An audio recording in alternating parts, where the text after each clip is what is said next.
খোকার কারাগারে 5 ওয়াক্ত নামাজ আদায় করে সময় কাটাচ্ছেন কন্টেন্ট ক্রিয়েটর তৌহিদ আফ্রিদি। বদলে যাওয়া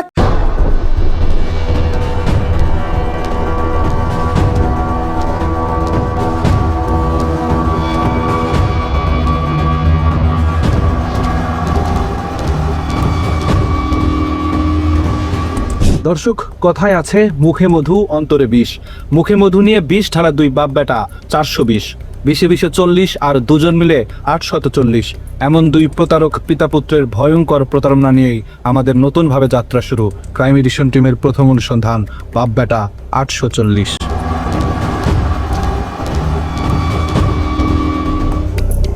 আসসালামু আলাইকুম প্রিয় দর্শক শ্রোতা। কারাগারে তৌহিদ আফ্রিদির কাণ্ড। দাড়ি রেখেছে এবং নামাজ পড়তেছে 5 ওয়াক্ত। সে কি রোগে আক্রান্ত, বাঁচবে আর কতদিন? চলুন আমরা ভিডিওতে বিস্তারিত দেখে আসি। ক্রাইম এডিশন টিমের প্রথম অনুসন্ধান বাপ বেটা 840।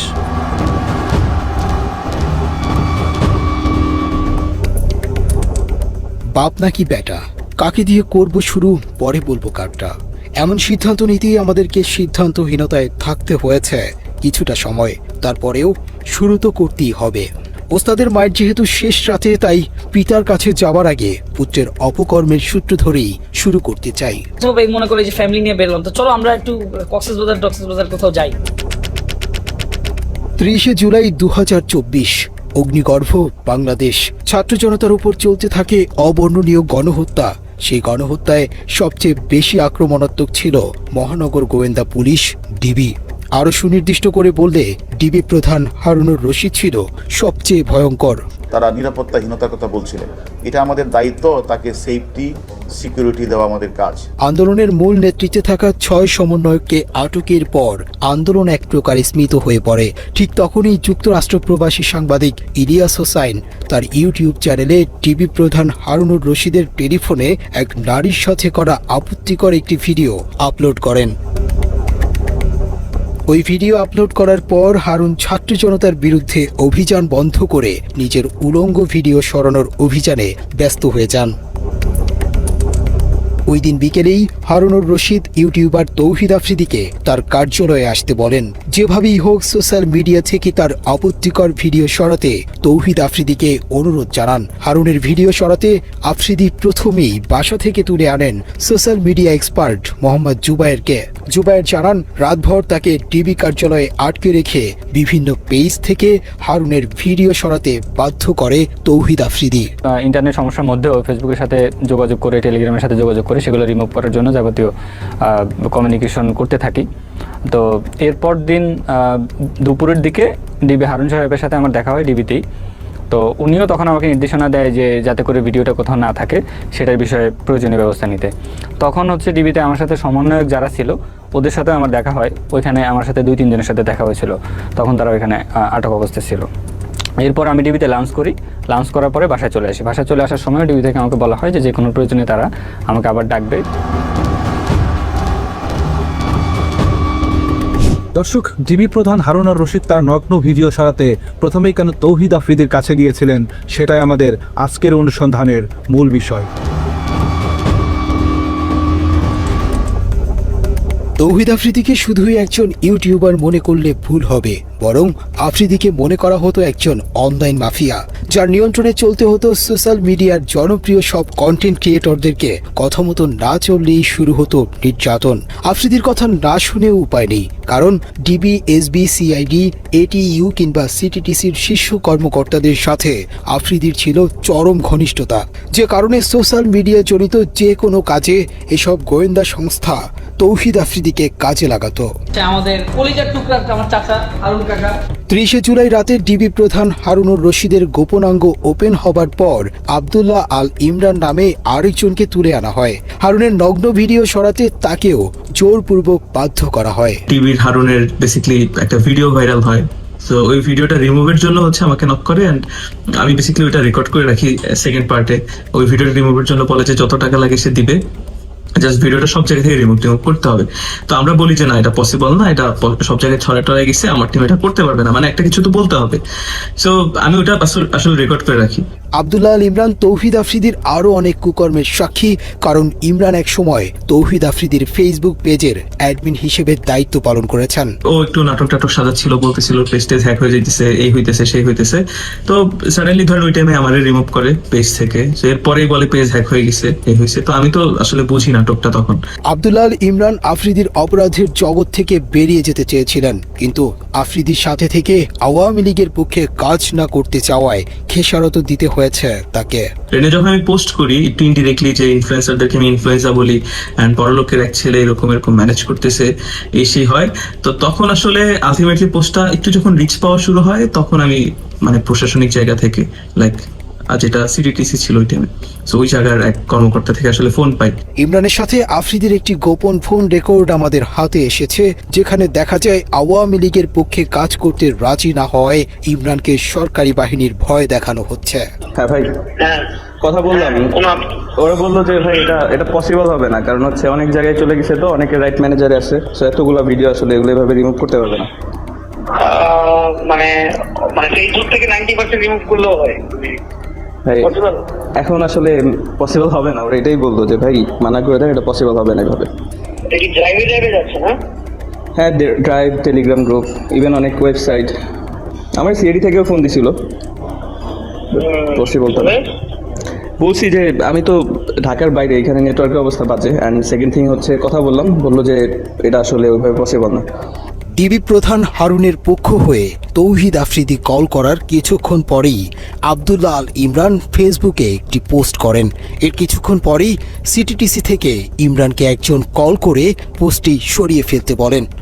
আফ্রিদিকে নিয়ে একটা পোস্ট দিয়েছো, এটা আমি কোনো আফ্রিদি বা কারো করে কোনো পোস্ট করি নাই, আমি একটা পোস্ট করছি, সেটা হচ্ছে ইনফ্লুয়েন্সার নিয়ে। ওইটা দরকার নেই, ওই পোস্টটা রাখার দরকার নেই, ওইটাতে একটা ঝামেলা তৈরি। তুমি তো আমার তো করে আন্দোলনের পক্ষে বা ওদের কোনো পোস্ট দাও না, ব্যক্তি বিশেষ রকম গোষ্ঠী বিশেষ কি করে দিও না, তাতে কিছু ওই জায়গায় ঝামেলা হচ্ছে বা না, দেখো যে আমার পর্যন্ত আসছে।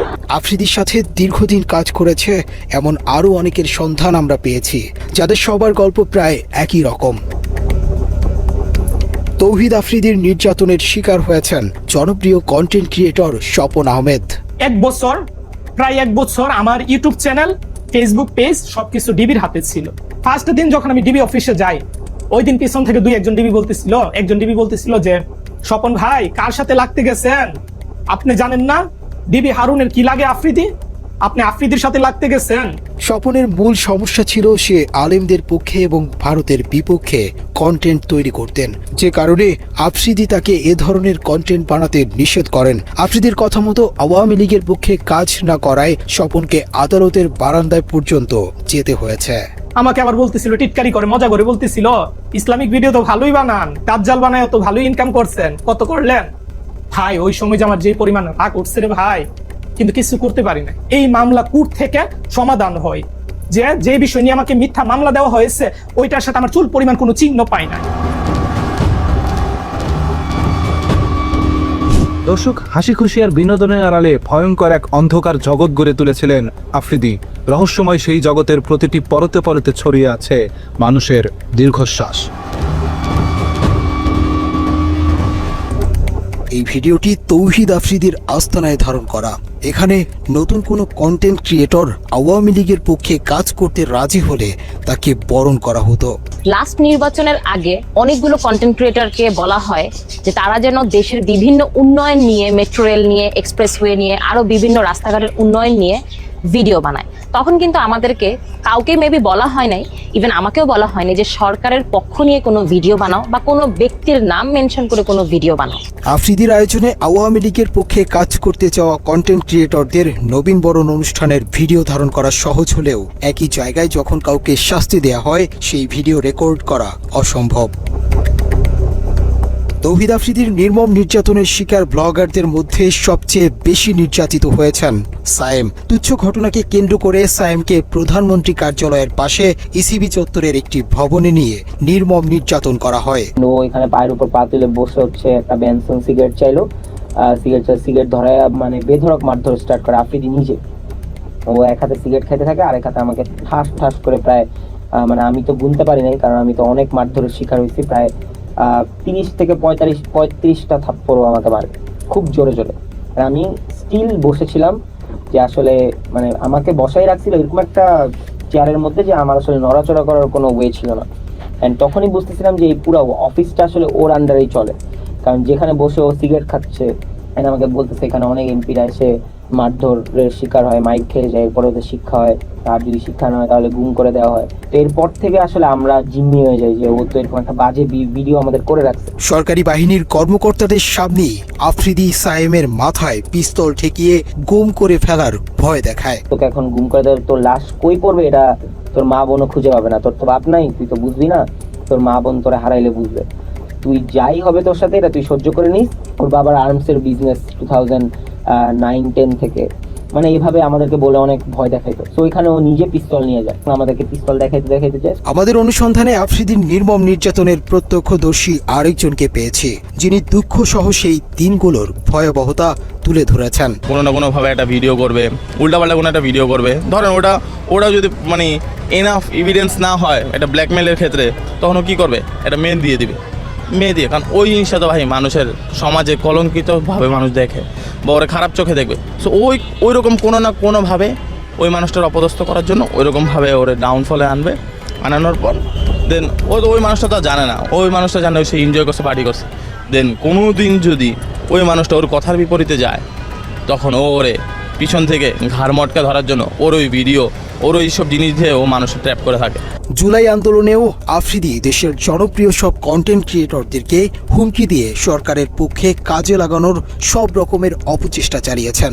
ও সব ইনফ্লুয়েন্সারদের লিড দেওয়ার চেষ্টা করছে কেমনে, গভর্নমেন্টের পক্ষে ভিডিও বানাতে হবে, গভর্নমেন্টের পক্ষে ভিডিও বানাইলে তোমাদের মানে ফিউচার ব্যাকআপ আমরা দিব, এইভাবে ও মানুষ সব মানে ম্যাক্সিমাম ক্রিয়েটররে ওইভাবে মানে টাকার লোভ দিছে, যারা টাকার লোভে গেছে ভিডিও করছে তারা অনেকভাবে অপদস্থ হয়েছে। আফ্রিদির বিরুদ্ধে বেশ কয়েকজন ভুক্তভোগী নারীকে বিয়ের প্রলোভন দেখিয়ে শারীরিক সম্পর্ক করার অভিযোগ পাওয়া গিয়েছে, তাদের মধ্যে একজন এই নারী। আমি সোশ্যাল মিডিয়াতে বিভিন্ন রকমের কন্টেন্ট বানিয়ে থাকি। নাম প্রকাশে অনিচ্ছুক ওই নারীর অভিযোগ, দীর্ঘদিন তার সাথে শারীরিক সম্পর্কের পর হঠাৎ করেই আফ্রিদি তাকে ছুঁড়ে ফেলে। তৌহিদের সাথে আমার একটা বন্ধুর মাধ্যমে যোগাযোগ হয়, তো ও আমাকে বিভিন্ন রকমের সহায়তার হেল্পেরই দেখায়, যে আমাকে আশ্বাস দেয় যে আমাকে কন্টেন্ট ক্রিয়েট করতেও আমাকে হেল্প করবে, এভাবে করে আমাদের কথা চলতে থাকতো, এক সময় মানে সম্পর্কের দিকে এগিয়ে যায়। ভুক্তভোগী ওই নারী শেষ পর্যন্ত চেষ্টা করেছিল আফ্রিদির সাথে সংসার করবার, কিন্তু টিভি অফিসে ডেকে নিয়ে তাকে গায়েব করে দেওয়ার হুমকি দেয়া হয়। তারপর আফ্রিদির সাথে সংসারের স্বপ্ন শেষ হয়ে যায় তার। সবশেষ আফ্রিদির সাথে তার সম্পর্কের বিষয়টি সোশ্যাল মিডিয়াতে প্রকাশের হুমকি দিলে আফ্রিদি তাকে উল্টো হুমকি দেয় মুনিয়ার মতো পৃথিবী থেকে সরিয়ে দেয়ার। আমি জানতে পারি যে বিভিন্ন মেয়েদের সাথে ওর সম্পর্ক আছে, ইভেন মুনিয়া নামে যে একটা মেয়ে আছে ওর সাথে ওর সম্পর্ক। তো আমি এটা জেনে ওর সাথে আমি একটু রাগারাগি করি, কারণ এটা স্বাভাবিক, আমার একটু খারাপ লাগতেই পারে, আমি যেহেতু ওকে ভালোবেসে ফেলেছি। তো ওকে আমি বলার পরেও আমার সাথে খুব বাজেভাবে রিয়েক্ট নেয়, বলে যে একসময় এরকম বলে যে মুনিয়ার যেরকম অবস্থা হয়েছে আমারও ঠিক সেরকম অবস্থা হবে, মানে ইনডিরেক্টলি ও আমাকে ভোটটার হুমকি দেয়। ওই নারীর অভিযোগের সূত্র ধরে আমরা বেশ কিছু ফোন রেকর্ড হাতে পাই, যেখানে মুনিয়ার বাসায় আফ্রিদির যাওয়া আসা এবং বিভিন্ন সময় ঘনিষ্ঠতার প্রমাণ মেলে। মুনিয়ার সাথে আফ্রিদির ঘনিষ্ঠতা এবং আরেক প্রেমিকার বক্তব্য মেলারে মুনিয়ার হত্যার রহস্য অন্যদিকে মোড় নিতে পারে। কি জানি মাত্র বললাম, এটা রিপিট করো। বলছে রসকস থাকবে না, মানে তুমি টাইম দিবা না, এটা তো আছেই। ও রসকস থাকবে না বিয়ের পর, বিয়ের আগেই রসকস না, বিয়ের পর তো আরো দূরে। ঠিক আছে, উনি কিভাবে বলবো, ওনাকে কি তোমার উপরে কিছু ছিল? হ্যালো, হ্যাঁ কোথায় তুমি? হ্যালো, হ্যাঁ কই, কি করো? এই যে আমি রাত্রেবেলার মধ্যে আসছি। ও কোথায় আসবা? তোমার ঠিক করবো রাত্রে। আচ্ছা ঠিক আছে, ফোন দিও, আগেই জানেন। হ্যাঁ কোথায় তুমি? অফিস কাজে। অফিস থেকে গাড়ি চালাও? না অফিস। আচ্ছা তো এখন কি করবো বলো একটু। কি করবো মানে বুঝিনি। মানে আজকে দেখা করবেন আমার সাথে একটু? রাত্রে না, আমি মানে মাত্র ইন্টারকন্টিনেন্টাল থেকে বেরোচ্ছি। হ্যাঁ আমার কথা হচ্ছে আমি আসতে পারবো, কোনো সমস্যা নেই, কিন্তু আমি তো একটু ড্রাঙ্ক। প্রবলেম হবে? না সমস্যা কি জান আচ্ছা ওই কথা বলতে পারো না ওইটা মাই খাবা হ্যাঁ বুঝি নাই মাই খাবা গাদা কেন গাদা কেন এত ন্যাচারাল কথা বলতে পারতা হ্যাঁ আমি ন্যাচারালি কথা বলি হ্যাঁ কি করো আচ্ছা যাক একটু 1% হ্যাঁ এটা আমি একটু আর আমি আসছি এত দুষ্ট কেন তুমি এসব ছাড়াও ডিবি হারুনের ক্ষমতায় আরেকজনের গার্লফ্রেন্ডকে বাগিয়ে নিয়ে বিয়ে করেছেন আফ্রিদি। শামসুল আরেফিন নামের একজনের সাথে আফ্রিদির বর্তমান বউ রিসার ছিল প্রেমের সম্পর্ক। পরে আরেফিনকে নানাভাবে হুমকি দিয়ে হারুনের দাপটে রিসাকে বিয়ে করে আফ্রিদি। রিসার সাথে আমার সম্পর্ক হয়, আমার থেকে বেশি সেই আমাকে বেশি ভালোবাসতো। হঠাৎ করে আমার একদিন রাতের বেলা রাত 12টা 12:30টার দিকে ফোন আসে। তো ফোন এসে বলে যে আমি ডিবি কার্যালয় থেকে বলছি, আপনি বলে কোন মেয়েকে ডিস্টার্ব করেন। তা আমার ধারণা হলো আমি তো কোনো মেয়েকে ডিস্টার্ব করি না, কারণ আমার সাথে অলরেডি রিসার একটা ভালো সম্পর্ক, সামনে বিয়ে হবে। তো ডিস্টার্ব যদি নেক্সট টাইম করি তারা বলে আমাকে ডিবি কার্যালয়ে নিয়ে যাবে। বলতে বাধ্য হলাম যে একটা সুন্দর সম্পর্ক, সে আওয়ামী লীগের পাওয়ারে, ডিবি হারুনের পাওয়ারে এবং তার প্রশাসন দিয়ে আমাকে হ্যাস্ত করার চেষ্টা করছে। কিন্তু আমি তো একটা সাধারণ মানুষ, তাই আমি এই জিনিসগুলা নিয়ে কোনো আর আগাই নাই। ইভেন আমি এটাও শুনছি যে তৌহিদ আফ্রিদির সাথে যখন রিলেশনশিপ হয়, তারপরে মুনিয়ার সাথে, বসুন্ধরার যে মুনিয়ার সাথে তৌহিদ আফ্রিদির একটা রেকর্ড ফাঁস হয়েছিল। তো ওই সময় রিসার সাথে ওর সম্পর্ক নষ্ট হয়ে গেছিল। রিসাকে ও বিয়ে করার কারণ হলো একটা ট্র্যাপে পড়ে গেছে রিসা, কারণ তৌহিদ আফ্রিদির চরিত্র তো ওরকম ভালো ছিল না। তো একটা ট্র্যাপে পড়ে গেছে, তার মধ্যে শেখ হাসিনা পালাইছে, শেখ হাসিনা সরকার চলে গেছে, আওয়ামী লীগ চলে গেছে। তো ওই পারপাসে ও রিসাকে বিয়ে করছে। আফ্রিদির বিরুদ্ধে এখন পর্যন্ত মোট 2টি মামলার তথ্য পাওয়া গেছে। এসব মামলার মধ্যে যাত্রাবাড়ি থানার CR 565/24 নম্বর মামলার অভিযোগে বলা হয়েছে জুলাই আন্দোলনে আসাদুল হক বাবু নামের এক বিক্ষোভকারীকে সরাসরি হত্যার পরিকল্পনা ও বাস্তবায়নে কাজ করেছে তৌহিদ আফ্রিদি। মামলার অভিযোগে আরও বলা হয়েছে আন্দোলনের সময় যাত্রাবাড়িতে হাসিনার পক্ষে অস্ত্র সরবরাহ করেছে তৌহিদ আফ্রিদি। মামলা তো এটা চলমান অবস্থায় আছে আর কি, আমরা এটা তো মানে এখনো আমরা ইনভেস্টিগেশনে আছে, এই পর্যায়ে আছে। একই সাথে বাড্ডা থানায় আফ্রিদির নামে আরও একটি হত্যা চেষ্টা মামলা রয়েছে। মামলার বাদী জুলাই আন্দোলনে আহত মোহাম্মদ দুর্জয় আহমেদ আফ্রিদিকে 46 নম্বর আসামি করে এজাহারে উল্লেখ করেন 2024 সালের 20 জুলাই মধ্য বাড্ডা ইউলুপ এর নিচে অবৈধ অস্ত্র দিয়ে আন্দোলনকারীদের উপর এলোপাথারি গুলি চালায় আফ্রিদি, যার একটি গুলি লাগে জুলাই যোদ্ধা দুর্জয়ের বাম চোখে। প্রিয় দর্শক, অনুসন্ধানের শুরুতেই আমরা বলেছি ক্রাইম এডিশনের আজকের পর্বের নাম বাব্বেটা 840। আমরা এতক্ষণ অর্ধেক নিয়ে আলোচনা করেছি, কিন্তু আমাদের অনুসন্ধানে উঠে আসা অপরাধ নামার অর্ধেকখানি করিয়াছে পুত্র, অর্ধেক তার বাপ। নাসির উদ্দিন সাথী জন্মদাতা কিনা সেটা বলা মুশকিল, তবে খাতা কলমে তৌহিদ আফ্রিদির বাবা। খাতা কলমে কেন সেই আলাপে যাওয়াটা ঠিক হবে না, তার চেয়ে নাসির উদ্দিন আমল নামাতেই থামা যাক। নাসির উদ্দিন সাথী এবং তৌহিদ আফ্রিদির প্রতারণার হাতে খড়ি পারিবারিকভাবেই হয়েছে। একসময় নুন আনতে পান্তা ফুরানো সাথীর অর্থবিত্তের পুরোটাই জোর জবরদস্তি আর 2 নম্বরই করে কামানো। কাঁথা বালিশ মাথায় নিয়ে লঞ্চে চড়ে ঢাকায় আসার আগে জমি দখলের কৌশলটা সাথী বরিশাল থেকেই অনুশীলন করে এসেছেন। নাসির উদ্দিন সাথীর উত্থানের একমাত্র সিঁড়ি মাই টিভি, কিন্তু সেই মাই টিভি দখলের ভয়ঙ্কর গল্প শুনলে আটকে উঠবেন। নাসির উদ্দিন সাথী নিজেকে মাই টিভির চেয়ারম্যান দাবি করলেও তিনি ছিলেন মাই টিভির একজন কর্মচারী মাত্র। অনুসন্ধানে আমরা বিলকিস বেগম নামে এক নারীর সন্ধান পেয়েছি, যিনি মাই টিভির আসল প্রতিষ্ঠাতা। বিলকিস বেগমের আস্থাভাজন কর্মচারী নাসির উদ্দিন সাথী যেভাবে মাই টিভি দখল করেছেন, সেই গল্প সিনেমাকেও হার মানাবে। নাসির উদ্দিন সাথীর সাথে আমার পরিচয় ছিল, ও একটা এডিটিং হাউস ছিল শান্তিনগরে, ও সব জায়গায় সিডি দিত, সব প্রত্যেকটা চ্যানেলে সিডি দিত। ও আমাকে সিডি দিতে আসছে, সিডি দিতে আইসা পরিচয় হয়েছে। তখন ওই যে আসতে যাইতে একটা কোনো সম্পর্ক সৃষ্টি হয়েছে, ভাই বোনের সম্পর্ক। সেই সুবাদে সে আমার চ্যানেলে রয়েছে। ও তো টাকা পয়সা ছিল না, একটা সময় কোনো টাকা পয়সা ছিল না, বড় লোক হয়েছে। ও মানুষকে বলছে যে আমি মাই টিভির মালিক, বলে মানুষকে ঠকায় টাকা নিছে, মালিক বানাবে। কিন্তু ও তো মালিক বানাতে পারবো, মালিক তো আমি বানাতে পারবো, কারণ প্রতিষ্ঠানের মালিক আমি বানাতে পারবো। ও সবার কাছে টাকা নিয়ে তারপরে ওই মালিকগুলো হয়েছে। ওর একটা হাউস ছিল, ও একটা এডিটর ছিল, জাস্ট একজন এডিটর। মাই টিভি দখল করেও ক্ষান্ত হননি। বিলকিস বেগমকে নানাভাবে হত্যারও চেষ্টা করেছিল নাসির উদ্দিন সাথী। এখনো আমি চলতে পারি না রাস্তায়, ও আমাকে বাইরের অলরেডি দিয়ে মানে লোকজন দিয়ে আমাকে অ্যাটাক করে, আমাকে ভয়ভীতি দেখায় যে মাই টিভি আপনি চালাবেন না, মাই টিভিতে আপনি আসবেন না, মাই টিভি আমরা চালাবো। তাতেই সব দিকেই লাগায় রাখছে লোকজন, এরকম সন্ত্রাস পার্টি এগুলো আমাকে হয়রানি করে, এখনও করতেছে। মাই টিভির চেয়ারম্যানের ছেলে পরিচয় দিয়ে সম্ভ্রান্ত বিত্তবান পরিবারের সন্তান হিসেবে হেলিকপ্টারে ঘুরে বেড়ানো তৌহিদ আফ্রিদির পিতা ছিলেন বিলকিস বেগমের স্বল্প বেতনের কর্মচারী। এক সময় যার 10 টাকার জন্যও বিলকিস বেগমের কাছে হাত পাততে হতো। আওয়ামী লীগ থাকতে আওয়ামী লীগের ক্ষমতা দেখায়া টিভি হারুনকে দিয়ে আমাকে অ্যারেস্ট করাইছে, 2 দিন আমি জেলও ছিলাম। বাংলাদেশে যারা অন্যায়ভাবে একটা মিডিয়া একটা সবার কাছে একটা গ্রহণযোগ্য সেই মিডিয়া নিয়ে সে করছে, প্রতারণা করছে আমার সাথে, মিথ্যা করে সে চালাচ্ছে। সে তার পকেটে ছিল 10 টাকা, সে কোটি কোটি টাকার মালিক হচ্ছে আমার মাই টিভি দিয়ে, এবং উল্টা আমাকে মামলা দিয়ে হয়রানি করে দূরে রাখছে। ও টাকা ইনকাম করে ও নিচ্ছে, আমার প্রতিষ্ঠান ইনকাম করে ও। পকেটে 10 টাকা না থাকার সাথী আজ 1000 কোটি টাকার মালিক। প্রতারণার মাধ্যমে দখল করা এক মাই টিভির ওপর ভর করে সাথীর পরিবারের সবার ঘরে লাল নীল বাতি জ্বলছে আর অন্ধকার হয়েছে অনেকের ঘর। এলাকায় বিভিন্ন মানুষের বাড়িঘর দখল করে মাই টিভির সাইনবোর্ড ঝুলিয়ে দিয়েছে নাসির উদ্দিন সাথী।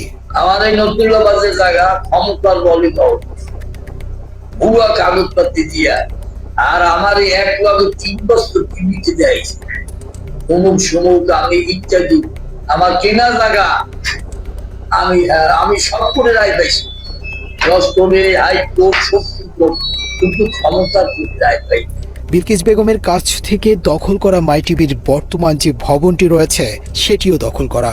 ভুক্তভোগী ব্যক্তি আইনজীবী হবার পরেও সাথীর সাথে পেরে ওঠেননি, কারণ টাকা আর সন্ত্রাসী বাহিনীর দাপটে দিব্যি জবরদখল করে রেখেছেন ভবনটি। 2012 সালের শেষ দিকে আইসা, নভেম্বর ডিসেম্বর মাসের দিকে আইসা এই নাসিরউদ্দিন সাথী মাই টিভি লোকজন নিয়ে আসে আমাদেরকে এইখানে বলে যে এটা তার জায়গা, এই জায়গা তার, সেই জায়গা ইয়াগজ পাওয়ার অফ অ্যাটর্নি করছে, এই জায়গা মালিক সে, এইসব করতেছে।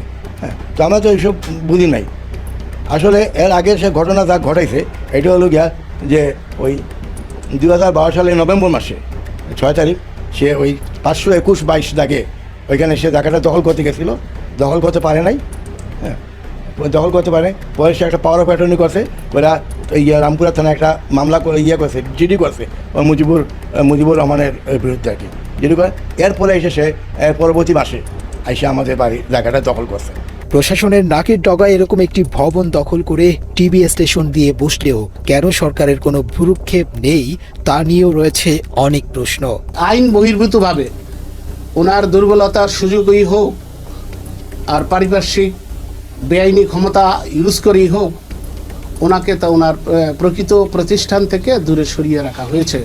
যারা ওনাকে দূরে সরিয়ে রেখেছে সেটা লিগালি, লফুলি কোনো রাইটস তাদের নেই।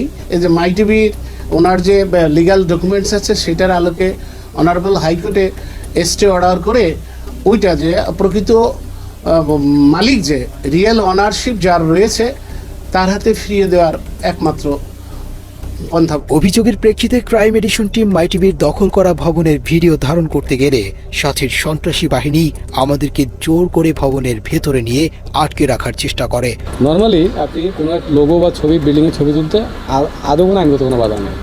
একটা বিল্ডিংয়ের বাইরে থেকে ছবি আমি রাস্তা থেকে তুলবো, বা আমি এটা শুধুমাত্র একটা সংবাদ শিরোনাম বা যে কোনো কারণ হোক আমি এটা তুলবো, সেই জায়গায় এটা বাধা দেওয়ার আসলে আইনগত বিধান তাদেরও নাই। যদি না তাদের কোনো নিষেধাজ্ঞার কোনো সাইনবোর্ড অথবা কোনো নিষেধাজ্ঞার কোনো রুলস দৃশ্যমান না থাকে, কোথাও থাকতে হবে যে এটা এই ছবি তোলা যাবে না, এটা রেস্ট্রিক্টেড এরিয়া, এটা তোলা যাবে না, এবং এই ছবি পাবলিশ করা যাবে না, থাকতে হবে। যদি না থাকে তাহলে বাধা দেওয়ার কোনো সুযোগ নাই। যদিও পরিচয় জানার পর ভুল পাল্টে ফেলে মাই টিভি কর্তৃপক্ষ। কি হয়েছে ভাই, আপনি আমাদের লোকজনদের নিয়ে আটকে রাখছেন, ঘটনা কি ভাই? ভাই প্রথম কথা হচ্ছে আপনি না এই মাঝখানে এরা যে আসছে এগুলো জানি না। ও আমার এলাকার ছোট ভাই হয়, নিচে আমি হঠাৎ করে শুনলাম যে ফুটেজ নিচ্ছে, তারপরে আমি বললো যে একজন ফোন করে বললো, মানে আমি মানে একদম কি বলে কোড আনকোড বলি, মানে আমার জায়গা থেকে আমি অ্যাসাইনমেন্ট করতেছিলাম কালকে, তো ওর নাম বললো তোমার দেখুন কি জানো যে মুনতাসির একজনের ফুটেজ নিচ্ছে, আপনার কথা বললো যে আপনি আপনাকে নাকি চেনে। তারপরে ভাই ওর সাথে তো কথা হয়েছে, ওই বললাম আছে থাকলে চা খাওয়ার বলতে চা খেয়ে যেতে বলছে। ভূমিদস্যুদের ওইখানে গেলে চা খাওয়াইতে ভিতরে নিয়ে যাইতো, 3-4 ঘন্টা আটকায় রাখতো, এগুলি ভাই আমরা জানি। কিন্তু কথা হলো মাই টিভির কাছে আমরা এটা মানে আশা তো করি না, এটা মাই টিভির দিয়ে সম্ভব না। দর্শক, মাই টিভির চেয়ারম্যান নাসিরউদ্দিন সাথী অন্যায়ভাবে দখল করা ভবনের মতো সারা দেশে সম্পদের পাহাড় করেছেন। যে সম্পদ অর্জনে আলাদিনের চেরাগের মতো পাশে ছিল লিটন আর মুজিব নামে সোনার ডিম পাড়া 2 হাঁস। মাই টিভিকে ভাঙিয়ে নাসিরউদ্দিনের সবচেয়ে বড় আয়ের উৎস মুখোশ নামে ক্রাইম প্রোগ্রাম। ক্রাইম অনুসন্ধানের নামে প্রাতিষ্ঠানিকভাবে চাঁদাবাজি শুরু করে মুখোশের উপস্থাপক এসকে লিটন। মাই টিভির আয়োজন আপনাদের প্রিয় অনুষ্ঠান মুখোশ, আর আপনাদের সঙ্গে থাকছি আমি এসকে লিটন। হাস্যকর উপস্থাপনার ভাষ্যকার লিটনের যোগ্যতা বলতে চাঁদাবাজি ছাড়া আর কিছুই নেই। 9 পাস হয়েও ভাগ্নের সার্টিফিকেট জমা দিয়ে চাকরি নেন মাই টিভিতে। নিজের নামের সাথে ভাগ্নের নাম কৌশলে জুড়ে দিয়ে হয়ে যান এসকে লিটন। একসময় ঢাকা শহরে ফুটপাতে জুতা বিক্রি করা লিটনের নামের পরিবর্তনের পাশাপাশি ভাগ্যেরও পরিবর্তন ঘটে। রাতারাতি ভাঙা ঘরের জায়গায় ওঠে বড় দালান। এলাকার মানুষের কাছে লিটন হয়ে ওঠেন এক বিস্ময় বালক। তার কিছুই ছিল না, এই সাংবাদিকতা করে ক্রাইম লোকজনকে ফাঁসিয়ে ব্ল্যাকমেলিং করেই নাকি সে এই প্রপার্টি করেছে। তা নাহলে এই প্রপার্টি তো হবার কথা না, কারণ তার বাবার কোনো প্রপার্টি ছিল না। এসকে লিটন আওয়ামী লীগ আমলে আওয়ামী লীগের ক্ষমতা কাজে লাগায় সে হাজার হাজার কোটি টাকার মালিক হয়েছে। এসকে লিটন 15 থেকে 20 বছর আগে সে হচ্ছে গিয়ে তার বাসায় ভালো হইতো না, তার বাপ ভ্যান চালাতো। উপরতলায় এসে দোতলায় বসে থাকে, তার ম্যানেজার দিয়ে কথা বলায় আলম আছে, তার ছোট ভাই বকুল আছে, তারা বিভিন্ন হুমকি ধামকি দেয়, বলে তোকে গোডাউনে আটকে রেখে দেবো, তো কোন বাপ আছে ডেকে আন, তো কিডা আছে যা পারিস তাই কইরে নে। নিজের নামের পাশাপাশি মাই টিভির মালিকের নামেও করতে থাকেন একের পর এক সম্পদের পাহাড়। চুয়াডাঙ্গার জীবননগরে লিটনের রয়েছে জীবননগর বাঁকা ব্রিকফিল্ড এলাকায় 15 বিঘার বেশি জমির উপর নির্মিত সাথী অটো রাইস মিল, যার নির্মাণ ব্যয় অন্তত 150 কোটি টাকা। এই মিলের ভেতরেই রয়েছে 100 গরু ধারণ ক্ষমতার একটি খামার। এছাড়া জীবননগর পৌরসভায় 3 স্টার হোটেল, কোটি কোটি টাকা মূল্যের জমি, বাড়ি রয়েছে একাধিক। এসবের বাইরে সাথীর দাপটে এলাকায় নামে বেনামে ডুপ্লেক্স বাড়িসহ অঢেল সম্পত্তি গড়ে তুলেছেন লিটন। যেখানে যায় সেখানে শুনি এসকে লিটন বিশাল বড় সাংবাদিক। সে তো হাই স্কুলে গন্ডি পার করেন, সে তো সোর্স ছিল। শুনছি ছাগল মাগল চুরি করতো, তার হচ্ছে যে পেরাতলা যে বট গাছ আছে, যে রাখালসা মাজারের বট গাছে তাকে বেঁধে বিচার করা হয়েছিল। একটা মূর্খ একটা ছাগল চোর মানুষ আওয়ামী লীগের সময় নাকি বিশাল বড় সাংবাদিক। পরস্পর আমাদের অত্যাচারের উপরে অত্যাচার আর গরম পানির জন্য আর আমাদের এই মাঠটা মানে বিচ্ছিন্ন হয়ে যাচ্ছে। গত বছর 3 বিঘে ধান পুরা পচে গেছে, এই জন্য তাকে বলা হয়, কিন্তু মিলের কাছে গেলে তারা হুমকি দেয় এবং মারতে যায়। একটা ক্রাইম রিপোর্টার কি করে দিনের পর দিন ক্রাইম করে চলেছে, কয়েক হাজার পরিবারকে সাফার করে তুলেছে এবং পরিবেশ নষ্ট করছে। তো সে তো অন্যেরটা নষ্ট করে এটা করতে পারে না, এটা আইনত সিদ্ধ না, আইন সিদ্ধ না। আর পরিবেশ নষ্ট করার রাইট তার নেই। পরিবেশ কেন নষ্ট করবে? ইউনিয়ন কাউন্সিলের চেয়ার ডাক্তার কেন সে দখল করবে? এগুলো কোনোটাই তার রাইট নেই। মৃত মানুষের টাকা আত্মসাতের বদনামও আছে লিটনের বিরুদ্ধে।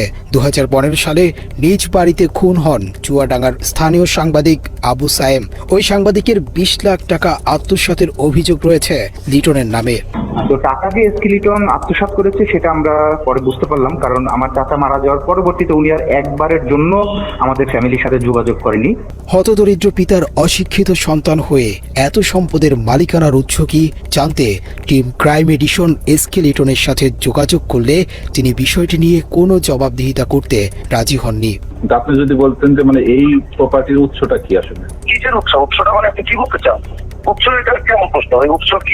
এসকে লিটনকে নিয়ে নাসিরউদ্দিনের চাঁদাবাজির ব্যবসা ভালোই চলছিল, কিন্তু পারিবারিকভাবে সম্পর্ক খারাপ হওয়ায় এসকে লিটনকে মাই টিভি থেকে বের করে দেন সাথী। তারপর থেকে এসকে লিটনের চাঁদাবাজির দোকানের চাবি তুলে দেয়া হয় আরেক চাঁদাবাজের হাতে। সুটকেস নিয়ে বিমান থেকে নামা ব্যক্তির নাম মুজিবুর রহমান। কদিন আগেও যার স্যান্ডেল কেনার পয়সা ছিল না, তিনি এখন হেলিকপ্টার বিমান ছাড়া চলেনি না। ওই তো আগে মানে আপনার ওই যে প্রথম ফ্লেক্সের দোকান ছিল। গ্রামের বাড়িতে বিশাল এক রাজপ্রাসাদ গড়ে তুলেছেন কে বলবে।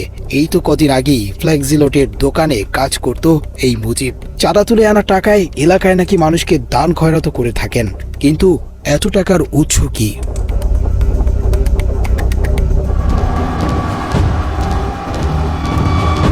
প্রিয় দর্শক, অভিনব প্রতারক নাসিরউদ্দিন সাথী এবং তার কুপুত্র তৌহিদ আফ্রিদি সম্প্রতি শিক্ষার্থী হত্যা চেষ্টা মামলায় আটক হয়েছেন, কিন্তু আটকে রাখা যাবে কিনা বলা মুশকিল। কারণ আইন তার নিজস্ব গতিতে চললেও সাথী এবং আফ্রিদি মনে করেন তাদের গতি আইনের চেয়েও অনেক বেশি। জেলে ঢোকার আগেই তারা বের হবার দরজা খুলে গেছেন। নাসিরউদ্দিন সাথী এবং তার ক্রাইম পার্টনার পুত্র যাত্রাবাড়ি থানার হত্যা মামলা থেকে বাঁচতে সূক্ষ্ম এক পরিকল্পনা সাজিয়েছিল। সাথীর ব্যক্তিগত আইনি পরামর্শককে তিনি মানবাধিকার সংস্থার আইনজীবী সাজিয়ে বাদীর কাছে পাঠান। মামলার বাদীকে বিনামূল্যে আইনি সহায়তা দেওয়ার কথা বলে আফজাল হোসেন নামের ওই আইনজীবী মামলাটি বাগিয়ে নেয়। তারপর থেকেই ওই আইনজীবী নাসিরউদ্দিন সাথী ও তার ছেলেকে মামলা থেকে বাদ দেওয়ার জন্য বাদীকে নানাভাবে ম্যানেজের চেষ্টা করতে থাকেন। এগুলো শোনার পরে ঠিক আছে, যা হওয়ার হয়েছে আপনারা আমাকে সহযোগিতা করেন। আর ওই যে এখানে 3টা বাচ্চা আছে এবং গরিব লোক আছে, ওরাও গরিব। হ্যাঁ, আমরা আমার তরফ থেকে আপনাকে একটা দিব, 3টা বাচ্চাকে 10 লাখ করে 30 লাখ টাকা দিব। এরই ধারাবাহিকতায় ওই আইনজীবীর পরামর্শে বাদী গুলশানের একটি বাসায় যায়। সেখানে তাকে গুম করে ফেলার ভয় দেখিয়ে কিছু টাকা হাতে তুলে দিয়ে ভিডিও করতে বাধ্য করা হয়। সেই ভিডিওটি এখনো তৌহিদ আফ্রিদির হেফাজতে রয়েছে। আমার শ্বশুরকে আমাদেরকে সবাইকে নিয়ে সরাসরি চলে গেল ওদের বাসায়। হ্যাঁ, ওদের বাসায় নিয়ে গিয়ে ওইখানে ছবি টবি সবকিছু তুললো। হ্যাঁ, তুলে তারপর আমাদেরকে ওইখান থেকে বিদায় ছবি তুললেন এবং নিজে ভিডিও করতেছে এবং আমার শ্বশুরকে আমরা তো বলেছিলাম উনি দাঁড়ায় ছিল। আমার শ্বশুর দাঁড়ায় জিজ্ঞেস করতেছে আপনাদেরকে আমরা কোনো জোর করে কোনো কিছু করেছি? হ্যাঁ, আমরা আপনার কোনো প্রেশার ক্রিয়েট করেছি আপনাকে, নাকি আপনি স্বেচ্ছা আমাদেরকে দিয়েছেন? আমার শ্বশুর কি বলবো? উনি বললেন না আমি তো স্বেচ্ছা দিয়েছি। হ্যাঁ, আমরা আপনাকে কোনো অত্যাচার করছি না, কি আপনাকে প্রেশার দিয়েছি, এই ধরনের আর কি কথাবার্তা বলে বলে আচ্ছা ঠিক আছে। গুলশানের ঘটনার পর ওই আইনজীবীর আসল পরিচয় জানতে পেরে বাদী তার মামলাটি অন্য আইনজীবীকে দিতে চাইলেও সে এনওসি দিতে গড়িমসি করে। আমরা জানতে পারি যে আমাদের পক্ষের উকিল নাকি আসামি পক্ষে হয়ে কাজ করতেছে। পরে তখন আমরা যখন বলি তো ওনাকে, তখন ওনার সাথে আমাদের অনেক তর্কাতর্কি হয়। এক পর্যায়ে আমরা বলি যে আমরা আপনার কাছে আর মামলাটা রাখবো না, আপনার কাছে মামলাটা রাখা মানে আমাদের মামলাটা নষ্ট হয়ে যাওয়া। তখন আমরা যখন মামলা এনওসি চাই তখন আমাদেরকে সে এনওসি দিতে না করে, যে এনওসি সে দিবে না। যদি আমাদেরকে একান্ত এনওসি নিতে হয় তাহলে আসামি পক্ষের সাথে কথা বলতে হবে। এমনকি বাদীপক্ষ আফজালের কাছ থেকে এনওসি নিতে গেলে তিনি বলেন মাই টিভি থেকে এনওসি আনতে। ওনারা মনে হয় আপনার কাছ থেকে এনওসিটা চেয়েছিল আর কি। হ্যাঁ জি, তখন আপনি বলছিলেন যে এই বিষয়ে কথা বলতে, এই জন্য আমি কল দিলাম যে আপনি এনওসিটা আপনি কবে নাগাদ দিচ্ছেন। এটা ব্যাপার হলো কি, আমার সাথে কথা বলে আসলে খুব বেশি একটা সুবিধা হবে না, কারণ হচ্ছে এটা ডিল করে হচ্ছে মুজিবের সাথে একটু কথা বলেন, সেটা বেটার হবে। মুজিব হলো মাই টিভির। তো ভাইয়া এখানে তো কেস তো আর মাই টিভির না, কেস তো এখানে জয়নাল আবেদিনের। আমার মাই টিভি এখানে আসামি না এখানে। কয়েক দফা এনওসি দেওয়ার কথা বলেও প্রতারক আইনজীবী আফজাল বাদীপক্ষকে সেটি দেয়নি এখন পর্যন্ত। আইন অনুযায়ী ধরেন বাদীপক্ষ এখন আপনাকে চাচ্ছে না আপনার কাছ থেকে, মামলাটা অন্য একজন আইনজীবীকে দিবে। সেই ক্ষেত্রে এই এনওসিটা নেওয়ার ক্ষেত্রে মানে কোনো প্রতিবন্ধকতা আছে নাকি? এটা কি মানে জটিলতা আছে কোনো? না না না, জটিলতা নাই। যদি না চায় সেই ক্ষেত্রে অন্য যে কেউ ওকে দিয়ে করাইতে পারবে, কোনো সমস্যা নেই। এখন আপনি ওদেরকে বললেন চায়, কোনো সমস্যা নেই। সেই ক্ষেত্রে আপনার কালকে ফোনে কন্ট্যাক্ট করুক। আর আপনার ধরেন শুক্র শনি তো অফ থাকে, রবিবারে অ্যাভেলেবেল থাকবো আর কি কোর্টে। ওই যে আপনি বলছিলেন কি যে এনওসি নেওয়ার জন্য কবে আসতে বলবো আপনাকে কল দিতে, আর এই জন্যই কল দিলাম আর কি। ও আচ্ছা আচ্ছা আচ্ছা, এটা হচ্ছে আপনি এটা ডেট কবে? 12 তারিখে না? 12 তারিখে আসেন, 12 তারিখে 12টার মধ্যে আসবেন দুপুরে। তবে মামলার এনওসি চাওয়ার তথ্য প্রমাণ থাকলেও আফজাল হোসেন বলেন তার থেকে কোনো ছাড়পত্র চাওয়াই হয়নি কখনো। বাদীপক্ষ আমার কাছে সরাসরি ছাড়পত্র বলতে এনওসি আর কি, নো অবজেকশন সার্টিফিকেট, এইটা চাই নাই। ইতিমধ্যে তারা অন্য আইনজীবীর কাছে ছিল, তার কাছ থেকে এনে আমাকে এনওসি দিয়েছে। এখন আমি কন্টিনিউ করছি আপনার ডিসেম্বর থেকে এই পর্যন্ত। এখন বাদীপক্ষ যদি মনে করে, বাদীপক্ষ বলতে জয়নাল আবেদিন সাহেব যার ছেলে মারা গিয়েছে, সে যদি মনে করে যে আমার চেয়েও বেটার অথবা বেটার সার্ভিসের জন্য অন্য কোনো আইনজীবীকে দিয়ে পরিচালনা করবে, মামলা অন্য কাউকে দিয়ে পরিচালনা করতে ইচ্ছুক, তাহলে যে কোনো সময় আসলে তারা এনওসি নিতে পারে, ওইটা কোনো সমস্যা নেই। নিজেদের আইনজীবী দিয়ে বাদীর মামলা পরিচালনা করে তারা মামলা থেকে অব্যাহতি পাবার সব পরিকল্পনা বাস্তবায়ন করে। সেই সাথে নুরুল হক নূরকেও মোটা অঙ্কের টাকার বিনিময়ে তাদের বাগে নেয়। অনুসন্ধানে আমরা রাহি নামের আরেকজন জনপ্রিয় কন্টেন্ট ক্রিয়েটরের সাক্ষাৎকার নিয়েছি, যাকে গত 3 মাস আগেও ডেকে নিয়ে নির্যাতন করা হয়।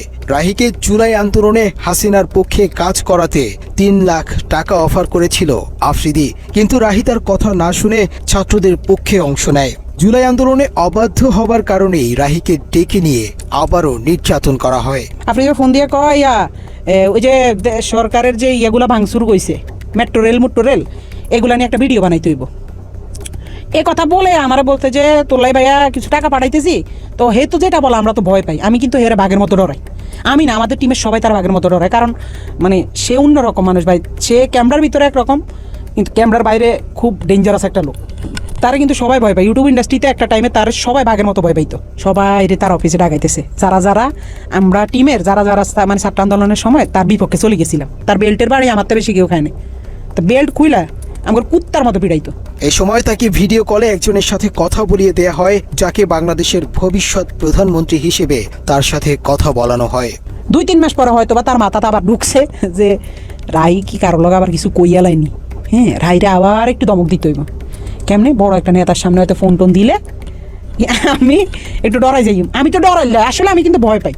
তো হঠাৎ একদিন রাইতে আমি নোয়াখালী 10:30-11টার দিকে হঠাৎ একটা ভিডিও কল, তো ওই দাফরি দিয়ে এই তো আবার তলপেটে কামড় দিয়েছে। আল্লাহ এতদিন পর হঠাৎ কল দিয়ে আবার কি জানি কি কয়, হঠাৎ ফোন দিয়ে কয় শুন তোর লগে একজনের সাথে একটু কথা বলাই দিবে, বুঝছস রাহি? পরে আমি কই জি ভাইয়া কোনো সমস্যা নেই বলেন। পরে দিয়ে দেখলাম হঠাৎ করে বিপিনুর ভাইয়ের সাথে আমার কথা বলাই দিছে ভিডিও কলে। আমার কইতেছে একজনের সাথে তোর কথা বলাই দিব, সে কিন্তু নেক্সট বাংলাদেশের অনেক বড় মাপের একজন কেউ হবে, প্রধানমন্ত্রী বা মানে ভালো একটা পদে যাবে। তো পরে দিই আফ্রিদি ভাইকে বুঝছি তো তোর ভাইয়ের অবস্থানটা? আমি কি জি ভাইয়া বুঝছি, পরে কথা সাবধানে থাকিস, ঠিক আছে? আমি জি ভাইয়া ঠিক আছে।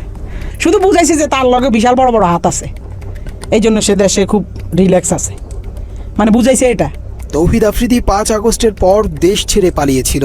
এরপর আসামি হয়েও আইনজীবী দিয়ে বাদীর মামলা পরিচালনা করা এবং নুরুল হক নূরকে নিজেদের পকেটে নেয়ার পরেই আফ্রিদি সাহস করে আবারও দেশে ফেরেন। 5 আগস্টের পরে 2-3 মাস সে আসে নাই, তখন আলহামদুলিল্লাহ বলছিলাম যে আল্লাহ সে না আসুক, সে তার মতো থাকুক, আমরা আমাদের মতো থাকি।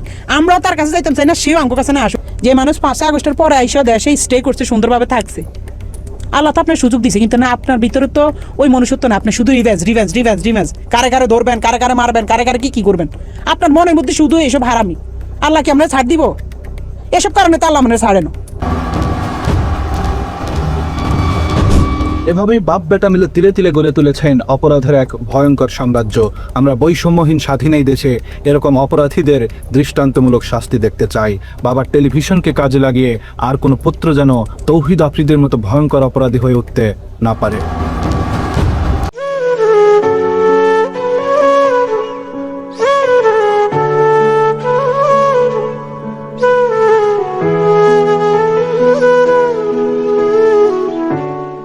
অন্ধকার কারাগারে 5 ওয়াক্ত নামাজ আদায় করে সময় কাটাচ্ছেন কন্টেন্ট ক্রিয়েটর তৌহিদ আফ্রিদি। বদলে যাওয়া তার চেহারা দেখে অনেকেই বলছেন এ যেন আগের সে আফ্রিদি নন, একেবারে ভিন্ন একজন মানুষ। সম্প্রতি সামাজিক যোগাযোগ মাধ্যমে ছড়িয়ে পড়া একটি ছবিতে তৌহিদ আফ্রিদিকে হাসপাতালের বেডে শুয়ে থাকতে দেখা যায়। ছবিতে তার মুখ ভর্তি লম্বা দাড়িতে ভরে গিয়েছে, যা দেখে হতবাক তার ভক্ত ও অনুরাগীরা। একসময় যাকে দেখা যেত গান বাজনা করতে, মিডিয়া নিয়ে ব্যস্ত থাকতে, সময়ের ব্যবধানে আজ তাকে দেখা যাচ্ছে ইসলামী অনুশাসনে নিজেকে সঁপে দেওয়া এক ভিন্ন যুবক হিসেবে। সূত্র জানায় কারাগারে থাকার সময় থেকেই তৌহিদ আফ্রিদি নিয়মিত 5 ওয়াক্ত নামাজ আদায় করছেন। ধর্মীয় অনুশাসনে মনোযোগী হওয়ার পাশাপাশি তার জীবনযাপনেও এসেছে বড় পরিবর্তন। এই পরিবর্তনই যেন স্পষ্ট হয়ে উঠেছে তার বর্তমান চেহারা ও আচরণে। এদিকে খাওয়া দাওয়া প্রায় বন্ধ করে দেওয়ায় অসুস্থ হয়ে পড়েছেন তৌহিদ আফ্রিদি। দীর্ঘ সময় খাবার গ্রহণ না করায় তার শরীরে দুর্বলতা ও পানিশূন্যতা দেখা দেয়। শারীরিক অবস্থার অবনতি হলে তাকে দ্রুত চিকিৎসকের তত্ত্বাবধানে নেওয়া হয়। বর্তমানে তিনি হাসপাতালে চিকিৎসাধীন এবং নিবিড় পর্যবেক্ষণে রয়েছেন। চিকিৎসকদের ভাষ্য অনুযায়ী অতিরিক্ত মানসিক চাপ, অনিয়মিত খাদ্যাভ্যাস ও শারীরিক দুর্বলতার কারণেই তার অসুস্থতা বেড়েছে। প্রয়োজনীয় চিকিৎসা ও স্যালাইন দেওয়া হচ্ছে তাকে। তৌহিদ আফ্রিদির এই বদলে যাওয়া জীবনধারা ও অসুস্থতার খবরে সামাজিক যোগাযোগ মাধ্যমে শুরু হয়েছে নানা আলোচনা। কেউ বলছেন আত্মশুদ্ধির পথ, কেউ আবার লিখছেন দেখে চেনাই যাচ্ছে না এ যেন অন্য এক আফ্রিদি। প্রসঙ্গত কিছুদিন আগেই জেলে থাকা অবস্থায় পুত্র সন্তানের বাবা হয়েছেন তৌহিদ আফ্রিদি। এখন পর্যন্ত সন্তানের মুখ দেখতে পারেননি তিনি। তো ভিউয়ার্স, আপনারা কি চান আফ্রিদি আবারও মুক্ত হয়ে তার স্ত্রী সন্তানের কাছে ফিরে আসুক, নাকি তার বাকিটা জীবন জেলেই কাটাক? মূল্যবান মতামত কমেন্ট করে জানাতে ভুলবেন না। দর্শক শ্রোতা, এই বিষয়ে আপনার মন্তব্য চাচ্ছি। মন্তব্যের ঘরটি আপনার, লিখতে পারেন মন্তব্যের ঘরে আপনার মন্তব্য। আজকে এই পর্যন্তই। আল্লাহ হাফেজ।